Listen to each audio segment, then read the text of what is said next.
Hello friends, welcome to my channel. आज हम रेशेदार शामी कबाब बनाएंगे। तो आइए देखते हैं इसे किस तरह से बनाया जाता है और इसे बनाने के लिए हमारे पास क्या क्या इंग्रेडिएंट हैं। ये है हमारे पास आधा किलो बोनलेस मटन।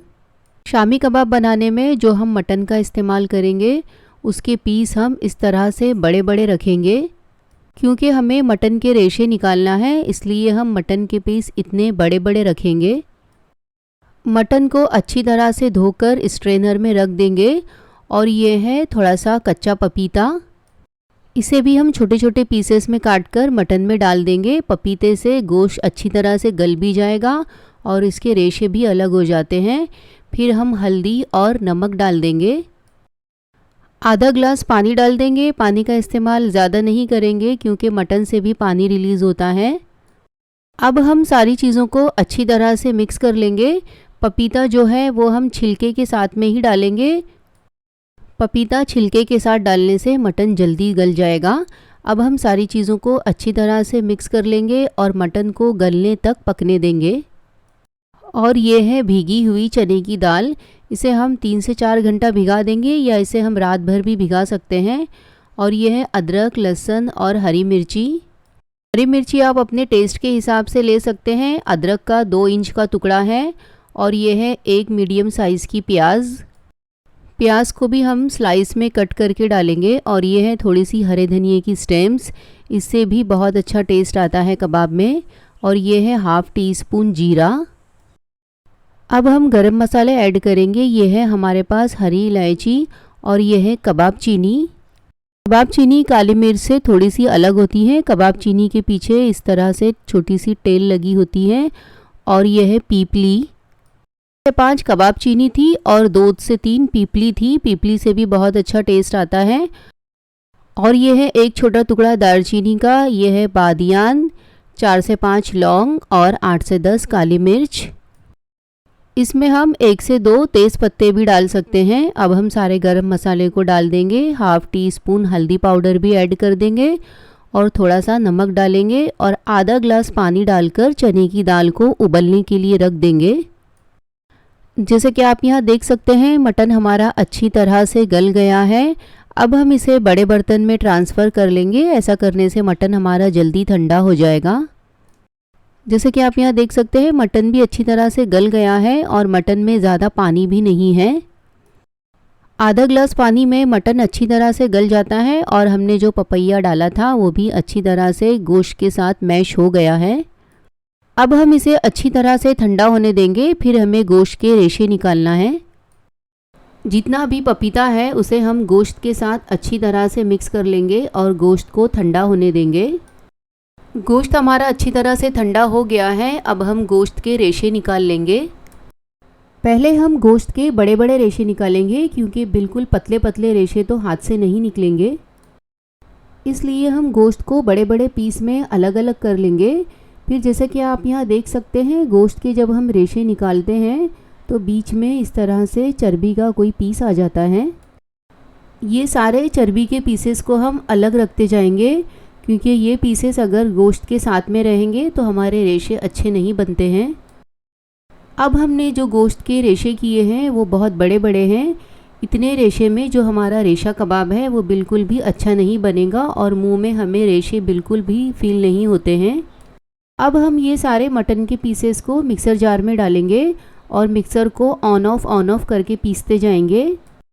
मिक्सर को हम डायरेक्ट एक ही बार में चलाकर इसे नहीं पीसेंगे।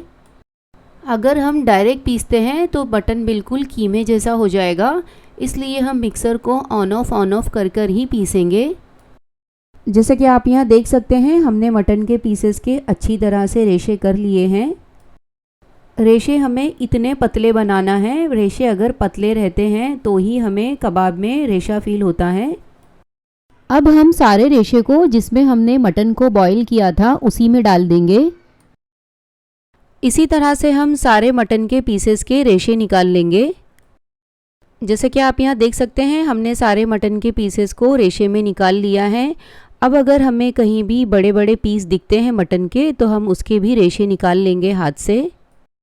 अब हमारे रेशे तैयार हो गए हैं। अब हम इसे साइड में रख देते हैं और चने की दाल को देख लेते हैं। जैसे कि आप यहाँ देख सकते हैं, चने की दाल भी हमारी अच्छी तरह से गल गई है। चने की दाल को हमें बहुत अच्छी तरह से गलाना है। अब हम चने की दाल में से जितने भी खड़े गरम मसाले हैं वो सारे निकाल देंगे। ये जितने भी खड़े गरम मसाले हैं वो सब पीसने में अच्छी तरह से ग्राइंड नहीं होते हैं, इसलिए इसे हम निकाल देंगे। अब हम चने की दाल को ठंडी करके अच्छी तरह से इसे ग्राइंड कर लेंगे। पानी का इस्तेमाल हम ज़्यादा नहीं करेंगे, सिर्फ हमारी दाल अच्छी तरह से पिस जाए हम इतना ही पानी डालेंगे। जैसे कि आप यहाँ देख सकते हैं, हमने चने की दाल को अच्छी तरह से ग्राइंड कर लिया है।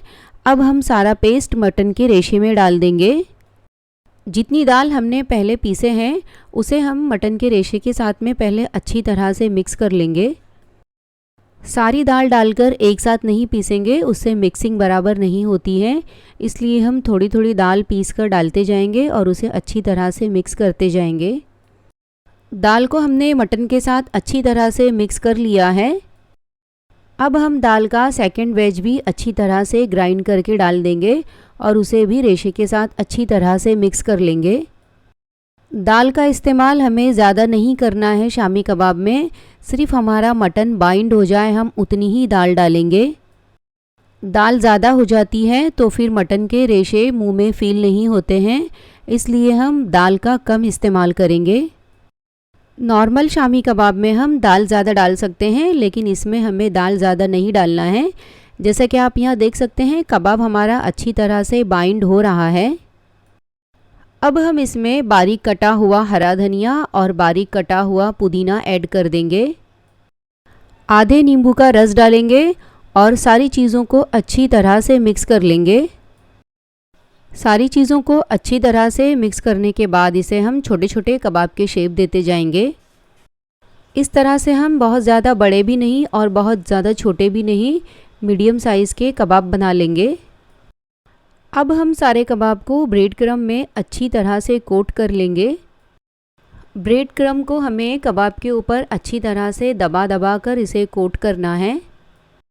ब्रेड क्रम्ब हम जितना अच्छी तरह से लगाएंगे उतने ही कबाब हमारे ऊपर से क्रिस्पी बनते हैं। अब हम सारे कबाब के ऊपर ब्रेड क्रम्ब लगाकर इसे साइड में रखते जाएंगे। ये कबाब को आप फ्रीज़ भी करके रख सकते हैं रमज़ान के लिए। अब हम अंडे में नमक, ब्रेड क्रम्ब्स और थोड़ा सा पानी डालकर इसे अच्छी तरह से फेंट लेंगे। अंडे में ब्रेड क्रम्ब्स ऐड करने से कबाब बहुत क्रिस्पी बनते हैं। अंडे को हम अच्छी तरह से फेंटेंगे, हमें सिर्फ मिक्स करके नहीं रखना है। अब हम कबाब फ्राई कर लेते हैं। कबाब फ्राई करने के लिए तेल हम गरम होने के लिए रख देंगे।